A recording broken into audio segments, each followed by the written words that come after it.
One sunny day, Bear Rabbit, Bear Wolf, Bear Possum woke up, went downstairs, surprised to find a leak in the roof. So they decided to put a bucket underneath it. But about an hour and a half passed, the bucket was almost full, so Bear Rabbit decided to go outside and fix it. So before they went outside, Bear Wolf suggested to bring the lunch so they wouldn't have to come all the way back in just to get it. So he grabbed it, went outside, realized it was milk, so they said they would put it in a well, so they put it in a well. And after they put it in a well, they got to work. About 5 minutes passed when Bear Rabbit's ears shot up, and they said, "What is it?" Bear Rabbit said, "My children are calling me."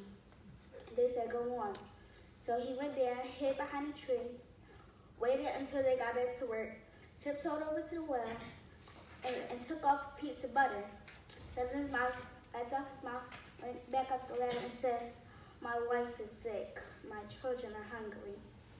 So they got back to work. About 10 minutes passed by. His ears shot up again, and this time they said, What is it now?" He said, "My children are calling me again." So he went back there, hid behind a tree this time, tiptoed over to the well, took off a bigger piece of butter, shoved it in his mouth, went back up. They said, "What happened?" He said, My wife is mighty low. My children are starving."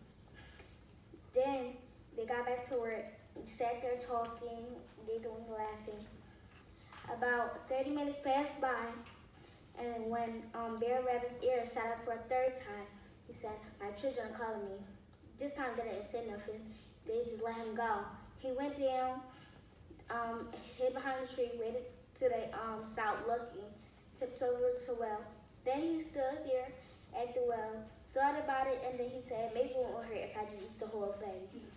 So he ate the whole thing, and then this time, as he was going up the ladder, he made himself cry and said, "My wife is dead. My children are starving with hunger."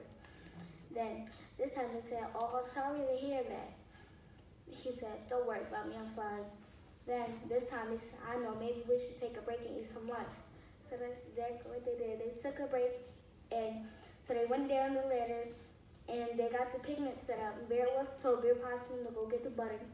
By the time Bear Possum got to the well, he said, "The butter's all gone, the butter's all gone." Bear Wolf said, "It can't be." And they came running over to the well, and they said, "Well, who stole the butter this time?" They said, Bear Rabbit hurried up, stopped crying, and said, "I know how I can find the thief who stole the butter. You two go to sleep, and I'll find out who did it." So Bear Wolf and Bear Possum were fast asleep. Bear Rabbit, with a little bit of butter left on his paw, smeared it all over Bear Possum's mouth, and he woke up Bear Wolf. Well, he woke up Bear Wolf and said, Bear Wolf, I know who stole the butter. It was Bear Possum." So Bear Wolf woke up Bear Possum by kicking him off the bed, telling him he was the thief the whole time. Bear Possum kept on saying he was innocent, and he knew how to find a real thief. So he said, "When nighttime comes, we're going to build a wide and high fire. Whoever fails to jump over it or get across it is the one who stole the butter." So when nighttime came, Bear Rabbit was first. Since he's a rabbit, he got the hop, so he was able to hop over it. He thought to himself, "I didn't even feel no heat." Next was Bear Wolf. Bear Wolf got a good running start, jumped over it, but the tip of his tail caught on fire. That's why to this day the tip of Wolf's tails are white. And then it was Bear Possum's turn. He got a good running start, but wasn't able to jump over it, so it fell face first into the fire. Now you know the moral of the story is that life isn't always fair.